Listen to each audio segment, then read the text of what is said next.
Madame Élise Mouimouzi.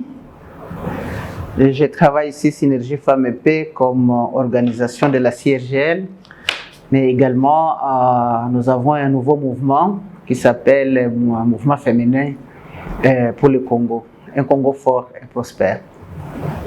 Bon, c'est un thème d'actualité, c'est un thème qui tombe à point parce qu'il est planétaire et le fait aussi qu'il parle des innovations technologiques. Je pense qu'il se réfère au mouvement, donc à l'époque où nous avons connu le Covid, où tout devenait complètement digital. Donc il faut l'introduire à partir de notre pays aussi pour qu'il se généralise, parce que pour le faire, pour qu'on ait cette innovation, il faut absolument passer par l'éducation, par la formation. Il faut également qu'on ait les possibilités de pouvoir l'étendre dans les villages. Il faut de l'électricité, il faut du matériel, des logiciels, il faut des ordinateurs, il faut des téléphones. C'est nécessaire de se mettre à la pointe parce que ça va nous aider à communiquer beaucoup plus facilement, à être au point de l'actualité, parce que si tu vois Google, Twitter, Instagram et tout le reste là, tous sont dans, même les TikTok, tous sont dans la technologie. C'est une technologie où il faut évidemment donner aussi les conséquences de technologie par rapport à l'éducation des enfants, parce que ce n'est pas tout qu'il faut donner aux enfants, mais il faut voir dans quelle mesure notre pays aussi peut les généraliser dans l'éducation. Et qu'est-ce que la femme congolaise doit faire pour jouer pleinement son rôle dans la société? La femme congolaise, elle est appelée à travailler. Elle a toujours travaillé de toutes les façons. Elle est appelée à chercher l'autonomie, à se chercher même une autonomie pour diminuer les violences domestiques et conjugales. Elle est appelée aussi à rechercher la paix, à être le canal de transmission des discours, des dialogues communautaires et collectifs pour régler les problèmes qui sont liés au contexte du pays. Notre pays connaît beaucoup de vagues, beaucoup de problèmes, beaucoup de guerres, beaucoup de conflits, beaucoup de dysfonctionnements. Donc la femme congolaise ne doit pas être en laisse par rapport à ça. La femme doit s'impliquer aussi pour avoir la solution, parce que nous tous nous sommes en train de chercher la solution. Même lorsque nous avons créé les mouvements forts, les mouvements pour le Congo fort et prospère, c'est ce qu'on a suivi aussi dans les discours du chef de l'État ici, français, qui parle de notre État. Hein? Notre État, même si ce qu'il a dit, ça nous choque, mais ça nous instruit aussi. Il faut avoir un pays digne, un pays grand, comme nous sommes aussi grands. Et il faut, lorsque nous travaillons, nous construisons notre pays, lorsque nous rebâtissons notre pays, les gens vont nous respecter. Et nous allons nous faire respecter. Nous n'aurons plus des étrangers que nous invitons chez nous qui vont nous dire des choses que nous ne voulons pas écouter, des choses que nous ne voulons pas comprendre. Mais nous devons éviter, nous devons travailler dès maintenant pour se dire, est-ce que son discours il était faux, il était vrai, ce n'est plus la question. Il est question maintenant de reconstruire le pays, d'être sérieux, pour que les gens nous respectent. Pour que les gens nous respectent. Quand vous allez dans son pays, vous voyez que c'est une puissance. C'est un pays qui est là stable, donc il y a des générations qui sont passées pour avoir ça. Nous aussi, nous devons quand même être à la hauteur et dire que oui, nous sommes forts, nous parlons bien, nous avons la musique, la culture, nous avons l'éducation, la santé. Tout marche très bien, tout doit fonctionner. Si tout fonctionne, nous n'aurons plus de blagues. Donc, nous sommes en train de travailler pour savoir comment aussi on peut avoir des task force, donc des groupes de travail, pour étudier tous ces changements-là qui arrivent. Il y a donc une époque qui va changer. Notre époque ici va changer. On est en train de changer d'époque. C'est la chose que vous avez sur les trucs climatiques, donc les changements climatiques, la justice climatique, tout ce qui arrive, la biodiversité. Même si nous sommes un pays solution, mais nous devons nous préparer. Nous devons nous préparer parce que on ne va pas seulement dire les discours, nous sommes un pays solution, mais nous devons savoir si nous sommes solution, comment nous allons prendre notre solution, ou comment les autres viennent pour avoir notre solution. Qu'est-ce que nous vendons, qu'est-ce que nous récupérons. Donc, tout ça, la femme congolaise ne doit pas être en dehors de tous ces mouvements qui arrivent, en dehors de tous ces changements. C'est comme quand on étudiait l'histoire, vous avez vu l'Antiquité, vous avez les temps modernes, vous avez les temps contemporains. Tous ces temps-là, les gens ont travaillé. Il y a des gens qui ont étudié. Il y avait des moments où on parlait des gens, des philosophes du siècle des Lumières, donc qui avaient la lumière.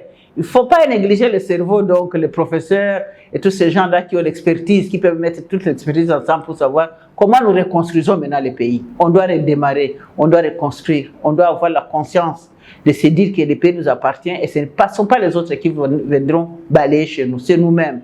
Et lorsqu'ils nous trouveront bien organisés, bien après, ils vont dire non, c'est un peuple qu'il ne faut pas toucher, il faut y aller. Parce que le changement va toucher tout le monde. L'Europe, comme l'Afrique, comme l'Asie, comme l'Amérique, tout le monde est touché par les changements. Au jour d'avenir, vous avez vu lorsqu'il y a eu le Covid, directement, les gens ont changé de mode de vie. Nous étions à la maison, mais les gens travaillaient en ligne. Dis-moi si ma mère là en ligne au village pouvait faire la ligne. Elle ne pouvait pas, parce qu'on n'a pas les conditions qui nous permettent d'aller dans la ligne. Mais tous ces changements, ça va nous permettre d'abord d'être à la pointe. Parce que vous avez vu qu'on a vécu le Covid ici, du fait qu'il y avait beaucoup de communication sur cette affaire. Et la communication arrivait à temps. Et aujourd'hui, vous avez vu que je prends un exemple, lorsqu'on a fait le travail avec la CENI, là, la machine ne marche pas, là, la photo est comme ça, là, et tout le monde communiquait et cette information est arrivée. Je suis sûr que dans les autres éditions, il y a eu peut-être des problèmes, mais ce n'était pas aussi, l'information n'arrivait pas à temps et juste au moment. Mais ça aide aussi à corriger. Parce que dès que vous avez l'information, vous savez corriger. Ils vont mettre les machines à point. Ils vont mettre les OPS, donc les opérateurs de saisie au point. Ils vont faire ceci. Donc, ça permet directement de corriger et d'adapter. Mais si l'information vous arrive en retard, c'est difficile que vous puissiez adapter. C'est la raison pour laquelle on se dit que la communication, elle est vraiment importante. La technologie, elle est importante, on ne peut pas la négliger, même si aujourd'hui, on dit qu'elle détruit, mais on doit pouvoir étudier les risques qu'il y a aux alentours de cette technologie. Mais nous devons absolument tout faire pour y arriver. Comme vous avez dit, l'autonomisation des femmes. Comment les femmes s'autonomisent? C'est vrai, et ils s'autonomisent par le fait qu'ils vont chercher à tout prix à avoir un appui financier ou un soutien financier ou à produire des business financiers pour permettre à ceux qui règlent leurs problèmes. D'abord, je leur souhaite bonne fête du 8 mars. Les personnes qui ont lutté pour que nous ayons le 8 mars, ils ont commencé, ils étaient un petit groupe, ils ne savaient pas que ça serait mondial, que ça serait de génération en génération, mais c'était nécessaire. C'était nécessaire de travaillistes qui étaient dans des usines, qui travaillaient dans des conditions difficiles et qui ont réclamé et qui ont fait des réclamations à l'époque où c'était difficile. Et ici, les femmes doivent aussi s'impliquer dans tout. Je ne dis pas qu'ils doivent réclamer à corps et à cri pour avoir le pagne. Ce n'est pas ça le nécessaire, mais il faut absolument aller dans les mouvements et comprendre qu'aujourd'hui ou demain, ils sont au cœur même de la construction du pays. Les choses vont changer dans ce pays. Nous allons passer par des moments où il faut vraiment revoir les choses, où il faut maintenant retravailler les choses, où nous allons maintenant travailler en intégrant les valeurs et nous devons savoir que les femmes peuvent passer à leurs enfants de génération en génération une éducation saine, une éducation qui est dépourvue des antivaleurs comme le vol, les mensonges, la haine, la jalousie. Donc, une éducation propre. C'est ça que nous attendons, c'est ça que nous voulons transmettre, c'est ça que nous voulons de toutes les femmes, que chaque femme ait les possibilités d'éduquer ses enfants pour que ses enfants demain ne trouvent pas des koulouna, des gens hors circuit, donc qu'on ait vraiment une communauté comme on a toujours eu. Il ne faut pas calquer les modèles toujours européens parce que nous sommes une communauté solidaire et collective, donc nous devons rester ce que nous sommes pour que nous soyons demain ce que nous voulons être. Nous voulons un pays grand. Quel modèle? Nous allons choisir le modèle ensemble. Et les hommes et les femmes. C'est ça l'égalité aussi.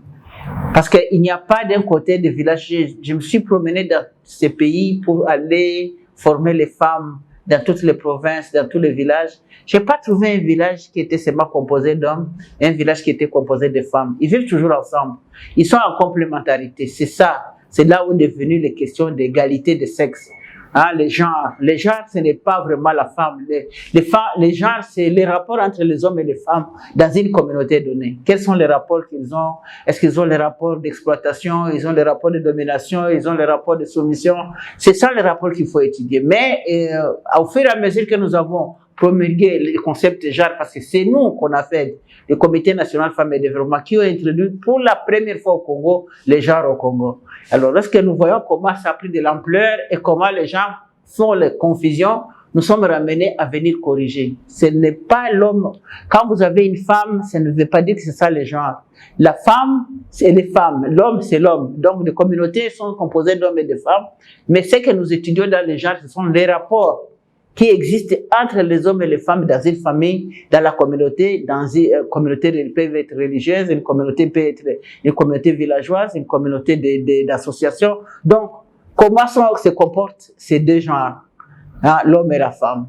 Mais parce que le genre, il est quand même spécifique du fait qu'il est lié au sexe et qu'il est lié aussi à la biologie. Donc, femme, donc le concept est lié sur les deux. Il est lié sur la culture, il est lié aussi sur la biologie. C'est ça qui complique un peu les genres. Mais les genres restent toujours le type de rapport qu'il existe entre les hommes et les femmes dans une communauté donnée, dans une société donnée. Comment les femmes et les hommes accèdent au pouvoir? Est-ce que c'est facile dans leur mode? C'est facile, maintenant, avec la démocratie, il faut passer par le vote. Mais quand les femmes réclament, nous devons être là, mais il faut des quotas spécifiques pour corriger les retards qu'ils ont eu. Il faut des quotas politiques. Il faut vraiment une décision de politique pour pouvoir pousser les femmes à aller dans le pouvoir. Parce que les femmes gèrent autrement, gouvernent autrement, travaillent autrement.